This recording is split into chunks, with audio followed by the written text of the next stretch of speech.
Welcome back. Joining us now is Patty Levitt-Reid. She's going to talk about the rise of a more holistic approach to investing. What's that mean? Well, you know, I was approached by someone who is a 35-year veteran in the industry. And back in 1983, when Susan Latremoille started her business, she said the average investor coming in very likely was male. Today, that's not necessarily the case. A woman can walk through the door. Both genders come through the door. And she said, what I've seen in terms of evolution over managing money has really changed. And she said, they've always had a very holistic approach to how they dealt with money. She is the founder of the Latremoille Group, and they're with Richardson GMP. And so three things that I thought I'd throw out for conversation, because to me, they sort of speak to what's been going on. There's been a 100% change in 35 years from focusing on money to that more holistic approach. Money's important, no question, but she went on to say money management is just as important. And what she means by that is it goes way beyond the numbers. It's about a person's financial life, including preparing for and dealing with life's events.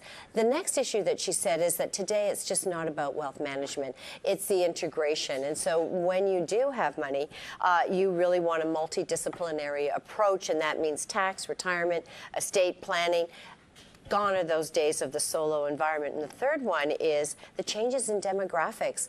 The boomers are aging and they are wealthier. And she said they really want to get a picture of a return on life, not just a return on investment. And of course, when you look at a holistic approach, it's all about philanthropy as well. And so I kind of think that this whole landscape is really starting to change. And it's happened over a 35-year period for her. But I also see things really changing. I asked her about debt levels, and she said, well, I got to tell you, I'm not really an expert to talk about this because I deal with wealthier clients. And so often we look at financial planning as one homogeneous group, and it's just not that.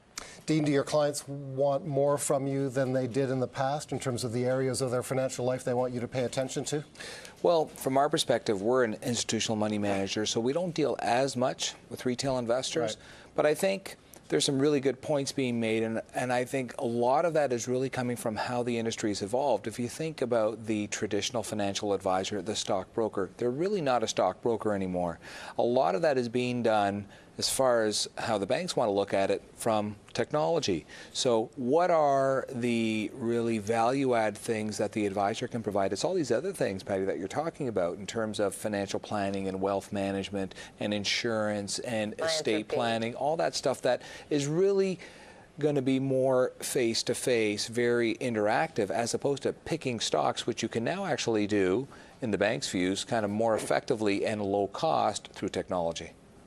Patty Levitt-Reid, thanks a great deal, as always. Patty Levitt-Reid on a more holistic approach to investing. Coming up next, Dean Rico says it's time for investors to go shopping in the battered energy sector of the equity market. We'll find out what's fueling his confidence right after this break.